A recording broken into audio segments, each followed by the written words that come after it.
Hey, you're gonna love this interview with Aubrey Strobel, the head of comms for Lolli. It's a platform, kind of like Honey, that when you spend money, you get Bitcoin back. We talk about how that works, why she's pro Bitcoin, and how she's bringing more women into the crypto space. Enjoy. You're listening to Going Deep with Aaron Watson. You're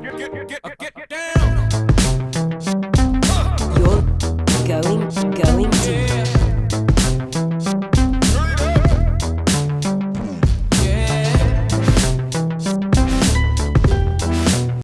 Aubrey, thanks for coming on the podcast. I'm excited to be speaking with you.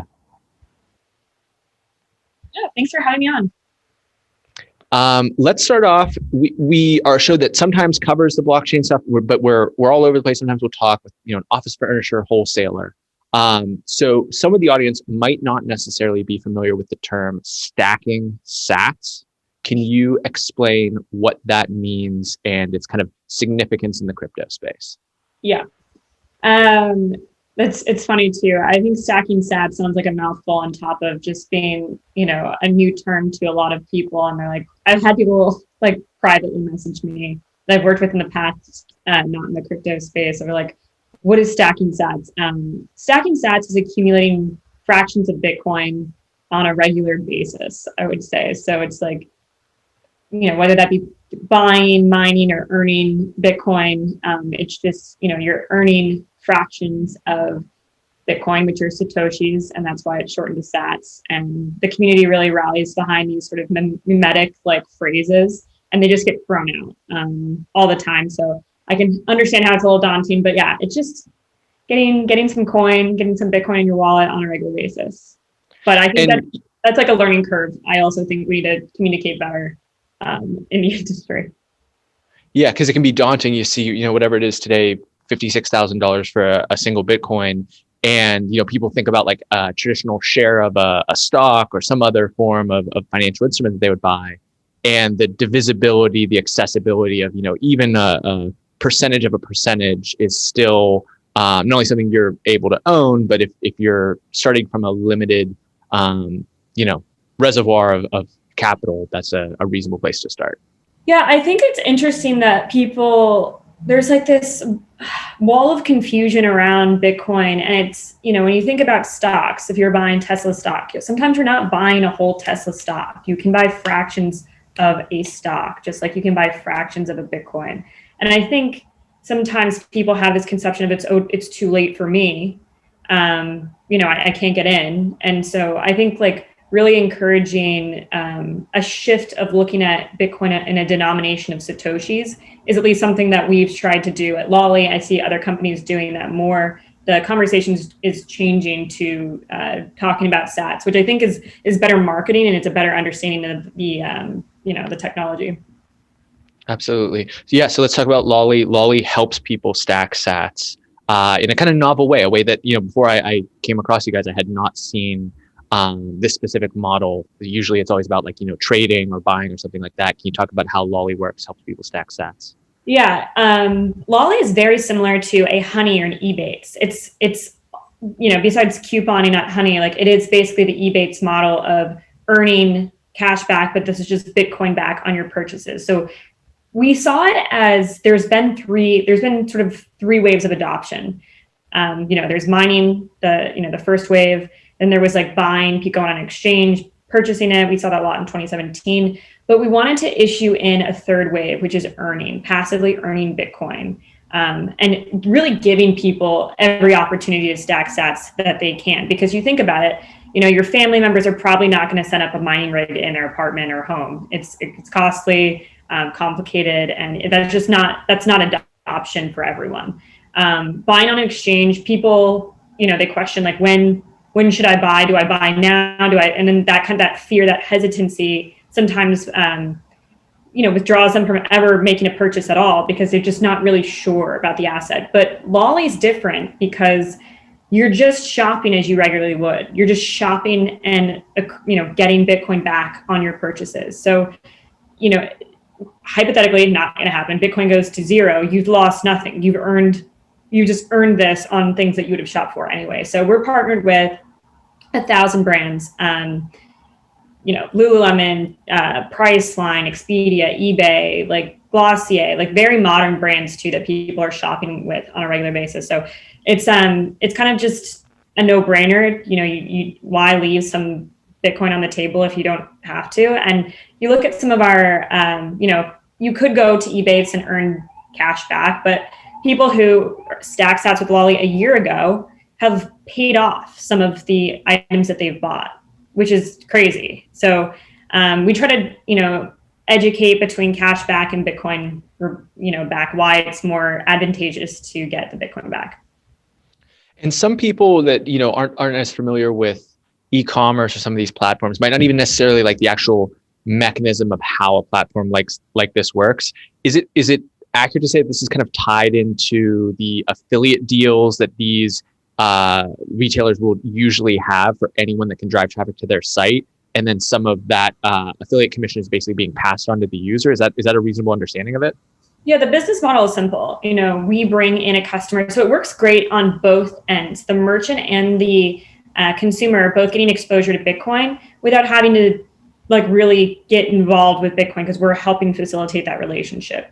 The merchant, can offer and be pro Bitcoin, offer Bitcoin rebates, and we bring in the customer. There's a commission. They send us a check. We split that check. We give a majority of the Bitcoin to the user and just send it to their wallet. So there's nothing that the merchant has to handle, and there's nothing that the consumer has to worry about. And so we find that this is an easier way of adoption, of getting people, the whole e-commerce community involved in wanting to offer Bitcoin back to their. And another part of the challenge here is, and this is kind of like a criticism that's been levied against the cryptos generally, but particularly in Bitcoin, is it's not a great mechanism for lots and lots and lots of transactions because of the transaction fees inherent to it. And so, we saw Tesla announce that they're going to accept that as a means of payment, but most retailers still don't accept that as an actual medium of exchange. So this is also, from the retailer's perspective, a way of getting adjacent to this very hot space without necessarily completely changing their financial rails for accepting payment for the stuff that they're selling. Yeah, well, I do think that companies will do that. I think in 2021, you'll see that. I think there will be companies that integrate, like how Tesla did, receiving Bitcoin for payment on things. I mean, you see government doing that already, Miami, the governor or the mayor down there, he's offered people the ability to pay their taxes in Bitcoin. So I think you'll see that. I mean, it's advantageous for these companies to do that, I believe personally. But taking out the stress, even though, while I feel like Bitcoin is simple, it can be complicated for a lot of people. Taking that stress away from them is really what we're trying to do. And obviously, Lolli, is a custodian, but we do want people we want to be that gateway that people can then take their Bitcoin off eventually and own the asset, but that there needs to be some sort of training wheels to get them there. It's not just overnight thing. I love the meme that's slowly and then all at once. I think that's kind of how we operate, where we feel like we're, getting people in the door, getting people comfortable. And then once they kind of have ownership over it, they're kind of looking at the price a lot. They're engaged, they're checking the price. They're like, oh, I could have earned Bitcoin on that. I could have done this. And then that kind of makes them an investor without having to basically have them jump off the high dive immediately. You know what I mean? Absolutely. And so the custodying part is really interesting. To compare, there's the Grayscale Bitcoin Trust, exceptionally growing exceptionally fast, that custodies Bitcoins for everyone from institutions to folks like my dad who don't want to mess with having a private key and a passcode and this control over every single coin, and they just kind of want that exposure to the asset to some degree. And then someone like me who's more about I'm trying to understand this and see what I can do with it, and play with the hardware wallet and these other elements.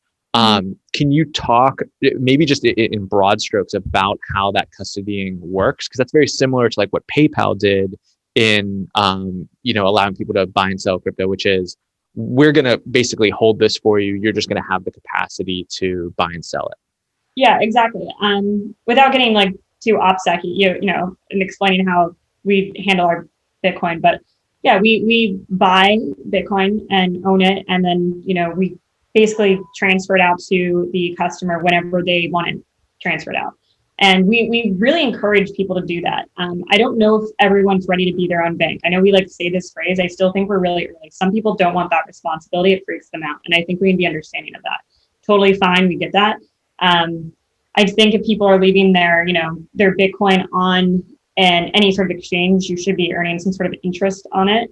I encourage that if you don't want to put it in a hardware wallet, like it's all about like gamifying the system, really. There's always a way to be really getting a kickback, and not to go too off, the track of what we're talking about, but like think about, just credit card rewards that you use, like a Chase. Like you should be getting a reward. You should be making your purchases with Lolli on a credit card.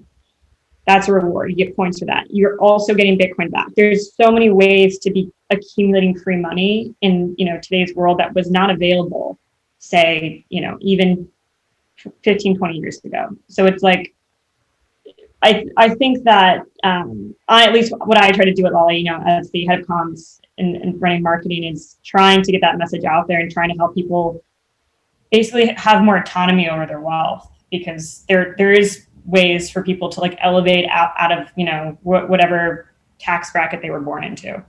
And I think that's really the power of Bitcoin. Absolutely. I mean, to take that example a step further, you guys partner with Expedia. So I could be buying my vacation through Expedia. I could be paying it for a credit card on which I get rewards. And then they're integrated with the buy now, pay later platform, Klarna, which is like Affirm and those other ones, where you could even break out the payment for your vacation into installments over time. So the amount of tools available to the average individual to finance whatever it is that they want to do. You're not a vacation person, you need new Nike shoes, whatever the thing may be, is staggering. It's unparalleled at any other point in time. And to me, it's mostly, it's not even creativity. It's not like you're being creative to assemble that all together. It's just having legibility over all those things, because there is so much, and it can be overwhelming to like think about that, and then to also think about like your diet, and also think about like the 8 other things that you're juggling to just maintain your life. Exactly. Yeah, I totally agree. But, the way that financial institutions have been set up for so long is really to be against, it's like a casino. Like the odds are always against you. They've always been against you. And so I think this is why we see things like the GameStop short squeeze and we're seeing this like shift culturally, or like sort of a revolution of people just tired of that and trying to take ownership back. So while it does take like time to look into how to get the most bang for your buck when you're making any purchases, it's totally available. It's totally out there for you. And so I encourage people, when they're looking into how they're receiving their rewards, to really, question, like, should you be getting cash back? Like, why are you not choosing Bitcoin? Like, that's a question I'm interested in knowing. And a lot of people just haven't built that trust. But I feel like, if you're stacking sats with Lolli, you're basically dollar cost averaging in, because you're at different price points of whenever you're purchasing said items. So you're going on that trip to wherever, or just buying a shirt, buying a gift, sending your mother flowers. You're stacking at all different Bitcoin prices. So within your wallet, then you have like a really good average of, Bitcoin.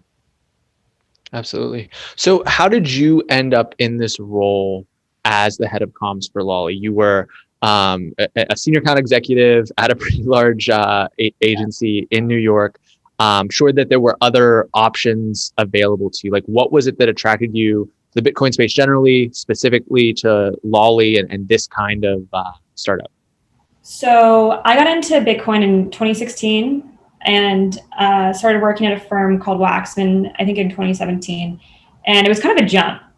It's funny now, my parents, people were like, what are you doing? Like, what are you doing to get involved in crypto? And that was basically the whole ICO, STO wave, which was just nuts. And then the first sort of major bull run for crypto.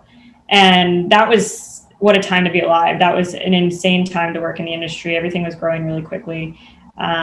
And, then the bear market came, and still worked on a lot of projects, still believed in what we were doing. But I did have a friend who worked at Barstool, who connected me to Alex, just put us on like a text chain, thread, I don't know, and was like, come to talk to my friend. This is like a brilliant idea. And I had worked on a lot of clunky sort of projects in this space that just weren't ready to be the success that I thought. I've worked on a lot of projects, a lot of crypto, a lot of blockchain projects. And immediately when Alex pitched this to me, I was like, this is sellable. People will want to talk about this. You're bridging something that's highly technical with something that's very human. People have been shopping for a long time. People always need to buy groceries. They always need to put clothes on their backs. And not only that, you're bridging like trust, which is these brands that people have shopped with their whole lives, to something that's maybe foreign or uncomfortable, Bitcoin, a new medium of exchange, and you're putting that together. And that is how you build trust, with the consumer. So I talked to Alex, great, like such a visionary, such a really smart founder and CEO. So I was like, he's like, give me a proposal of what you would do. And I pitched it to him. And then basically he's like, all right, let's do it. And we've been building ever since. And I mean, we're just growing like crazy right now. So it's an exciting time to be working in the space, and like super proud of what we've been able to do. We've given over, $3 million worth away in Bitcoin on, Lolli, which is like insane to me. And feels really good every day to like give people money. Like that's such a great job to come in and like, it's a pretty good gig. It's a great gig. And like yesterday I just dropped like 10 people $100 in Bitcoin. And I was like, I feel like I made their day. Do you know what I mean? Like it was like the end of the day and they probably didn't know that they were going to win anything. And I was like, $100. And that feels so good to me. Like, I just happy that other people can own the asset and feel great about it. And not only that, we're bringing so many more women on, which I'm really proud of. Inherently crypto has been sort of like a male dominated space, but like this whole new wave is bringing a ton of women on. Like 30% of Lolli's users are female, we've found. And so that's pretty high compared to like other exchanges and things like that. So that's exciting as well. Even if you just think about it as two industries overlapping, you got tech and you got finance, two of the broiest, this is what historically. I say all the time. This is what I say. And people are like, why aren't women involved? I'm like, it's because you have an overlap of like, there's always been fewer women in tech. There's always been fewer women in finance. You put these two together, and that's not wrong or right. It's just what it has been. And I think we need to just like accept it. We can get women in. Sorry, I didn't mean to interrupt you, but like I've been saying that like for so long. Yeah. And I even so I have a couple female friends that I can have the conversation with, but like even taking the self-inventory of the times I'm the meme, it's like Charlie from Always Sunny, where it's like what I think I look like when I'm talking about Bitcoin, what I actually look like, and he's like the crazy like conspiracy theorist, like drawing the web on the wall. I'll get someone to edit that onto the. That behind you, you have like the whiteboard. Yeah, I could actually. I feel like you need to make a meme of yourself, like doing that. 100%. But yeah, there's just different ways. Like this is well known. I also have a friend who's developing a specific makeup line for men, and their use to like it's packaged for men. It's designed for men. Like there are different ways to package these things to speak to the demo that you're trying to reach. And it's really just candidly a blind spot if you're the developer, if you're the builder of the project, and you're not recognizing 50% of the population is, has spending power, has earning power, has some desire for, better financial tools, and you're not speaking to them in a way that's accessible. So that was the other thing that kind of jumped out about this. Well, yeah, and I think that's a really good point. I think that the way we brand companies, especially in finance, has always been very tough, and it has to be. You're holding people's money, so you want to look trusted. You want to look like a scam. But Lolli was able to branch in and tap into like this jovial, funny, mimetic, voice that wasn't out there. People were still trying to take themselves too seriously, and we're like, we're not going to take ourselves seriously at all. We're giving away, or we're going to call ourselves Lolli. We're going to give away like our emoji's a lollipop. Which I thought was really genius. Alex named it that because, when you go to the bank back in the day, there's like lollipops at the desk. Oh yeah. And so it's like that reward for going to the bank. and very genius, but that's kind of the idea there. But it's supposed to be happy. It's supposed to bring, like, it doesn't need to be this like hard, complicated thing. Like even our colors are purple. Like the way we run our social and marketing is silly by most, terms. And like, I think that's kind of just where marketing is going. All these brands are taking themselves so seriously. All their copy is so dry. Like get people involved by acting like a human. And I think that's really what drew me to the company. Because I feel like I don't try to take myself too seriously most of the time. And I think that people are kind of tired of that. Like Twitter's not LinkedIn. We need to stop like talking to our customers this way. It's just boring. Obviously there are times for it, but I think everyone could chill a bit. 100%. That was the other thing that I wanted to mention, just the comm strategy generally for Lolli. So you referenced Barstool. I think Morning Brew fits in the similar vein of these very kind of personality driven brands where I always say there's like the banner over top that everyone's kind of flying under, but underneath that flag, you have a bunch of kind of very distinct entities, and you're not going for, you think of like a previous time where like, an IBM salesperson had to have like the same haircut and it had to be a blue shirt because there was like a uniformity that, signaled safety, signaled whatever that you were trying to get through.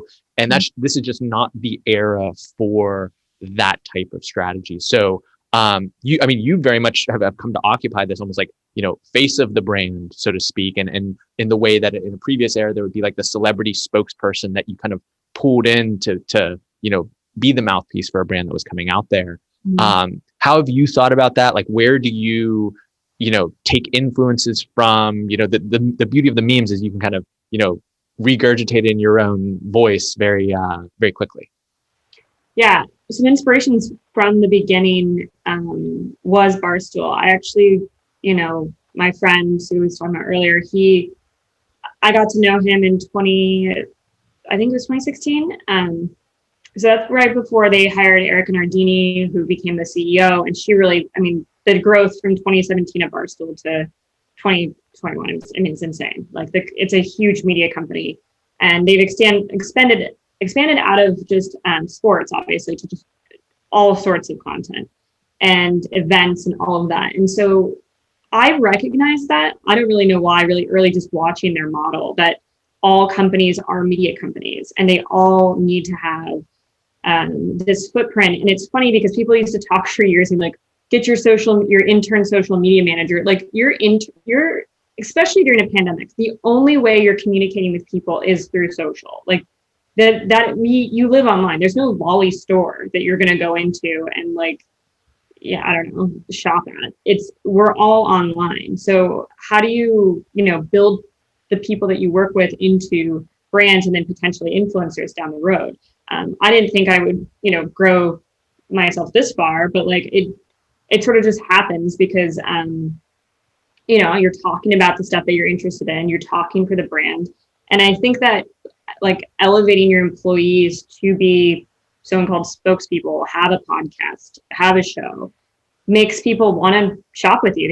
It makes it human. They want to interact with your brand. So I think Barstool's done a great job of it. I think Morning Brew's done a hell of a job. Like they're all totally crushing it. And it's hard to really emulate that model. Obviously, we're a little bit different, but it doesn't mean just because your company is in sports that you have to stay in your zone of sports. Like you can talk about a lot of stuff. And then, same with finance, you can move out into different areas. So yeah, I think that's been a huge shift. And now I feel like everyone's sort of not late, but they're like kind of trying to do that now, which Barstool has been doing it for 4 years, I guess, or longer. Dave's been a personality for I don't know how long, but the whole like one bite, everyone knows the rules, all those things. Like people know that meme now. So it's like amazing branding. 100%. In terms of, so the other thing that I always think about that is it's also a recruiting weapon, in the sense that like I can remember getting like so much weird advice from like the Career Resource Center, or when you're like just starting out of school, like trying to figure out what the heck is even going on. And there's like the one piece of advice is like, okay, let's say you do well in the interview, you have the right resume, at the margins, they're going to hire the person. They're like, I could have a beer with that person after the meal, or I'm sorry, after work. Like that's going to be like at the margins, how they might decide who would join the company. And that's also what you're basically getting to embody with this style of like being a little sillier or just kind of being, a more authentic version of yourself. Is it's like, oh, if I work with them, like they're going to talk like normal people, and we're not just going to be, putting on, work face and work voice every single time we, tune in 9 to 5. Yeah. Something that actually Eric and Arditi from Barstool told me a few years ago was if, whatever content you're putting out there into the world, that's really like your resume. If you want to get hired somewhere, make amazing content. Your Twitter is your brain and how you think. And it's funny, there's kids that go to like Ivy League schools. They do all the right things. They like do the resume, and sure, they'll get far. I think in the startup space, and if they want to run up that line, that's fine. That's like a very traditional model. No one's knocking that. I would say that you don't need to do that. You don't even need to go to college anymore, in my opinion. You make amazing content. You want to like work for a company, just do it. Just put it out there. They're going to notice it after time. If it's really good, people will want you to work for their company. That is your resume. Like, I think that you can learn a lot of that online. You can learn a lot of it on YouTube. You can pick up the skills that you want. If you want to make video editing, if you're smart, witty, you can put out memes. I mean, that is the internet. Like, can we just zoom out and just realize that like the whole GameStop saga was like memed into existence and like took down hedge funds? That's insane. That's the world we're living into. All the memes are changing the money. Dogecoin, like it's not the same anymore, and people are still trying to play by that old like that kind of run that old playbook. And it's just, you can do it, but like I think the world's changing personally. And in another ode to Barstool as an innovator, like he hired Vindog to be his meme maker. And yeah. I've also spoken with like friends like if you could in some way, and it really once again would be the resume of just like what you've put out in the past, but if you could develop this track record as a meme maker, doing it timely, doing it wittily, doing it, on point with high acknowledgement of whatever trend, I feel like that's something that every savvy company will be hiring for in the near future. Yes. Mark my words, there will be roles for chief meme officer. It'll be like the new CMO, but like a different CMO. I genuinely believe that. I think that especially for someone who's worked in comms and agencies and has seen that process of how long it takes copy to get approved, sending it to someone else's side, sending it to someone else's side. We're all agreeing on the messaging. By the time you get that out there, sometimes it's too late. And I saw an interesting TikTok or someone explaining about how trends change so fast on TikTok that the brands that are trying to basically stay relevant on TikTok, it's taking them too long. And once the trend dies out, it's done. Like same things with memes. Once that gets to the Ellen DeGeneres show, cut it. Like it's done. Like people try to the Bernie meme is a great example of it. Like people killed that to death. Now it's not used at all because it's not funny anymore. And so like you have to be able to move quick, and you need to let your creators and have that trust in the people running your brand, that they're going to do things okay, and just let them go, because either that or you're too late. You're just wasting your time, which I think is an interesting thing. That's how fast the internet is moving now.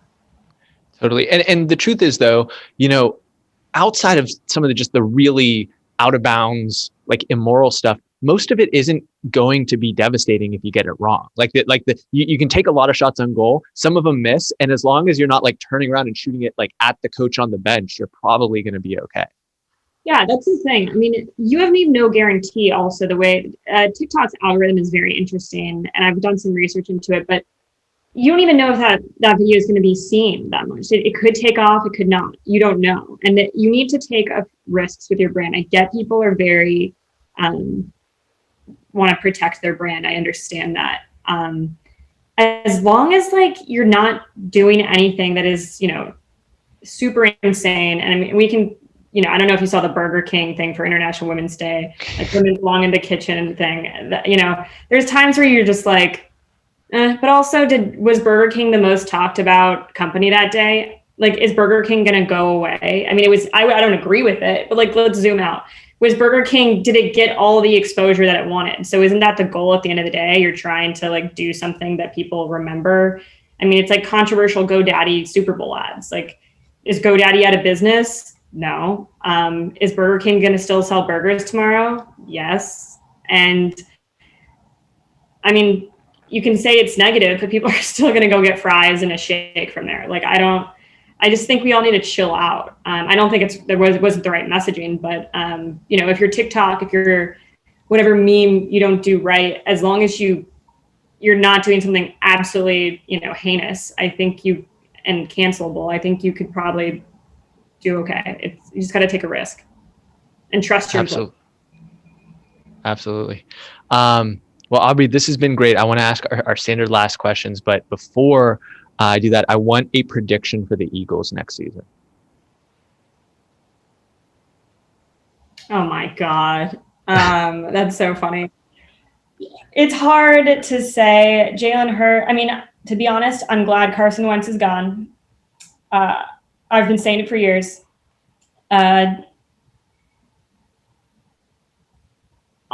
Do you want me to give my honest prediction or like? Yeah. I think it's a losing season. Do you want me to give you like 7-9? I don't know. I don't think it's going to be like that great of a season. How many games are there? 16 usually? Yep. If they don't go back to the old, whatever schedule they did last year. 7-9. I don't know. I don't think it's that great of a season, to be honest. Little bit of a reload, restock the barrel, figure out what you got, and hopefully We'll be rebuilding for several years. I'm going to say that. We need a lot of help, and I think Howie Roseman should be fired. That's all. Right on. We had a previous guest predict, you know, roaring success for Tua in Miami before the season last year. It didn't work out so well. So we'll return back. We'll see if it comes true. This has been awesome. I want to make sure that folks can check out Lolli, see what you guys are building and doing over there, in addition to the great content you guys put out. What digital coordinates can we provide for people that want to learn more? Yes. First, if you have not signed up for Lolli, do so immediately. It's lolli.com. And we are on Twitter at @TryLolli and Instagram at Lolli, TikTok at Lolli app. So follow us there. I'm at Aubrey Strobel on Twitter. That's mostly where you can find me. But yeah, do all those things. Like, subscribe, follow us on YouTube as well. I do a weekly show called Lolli TV where I break down I think the most important Bitcoin news. We do memes and some Bitcoin giveaways. So it's also another opportunity to earn stack sats with us.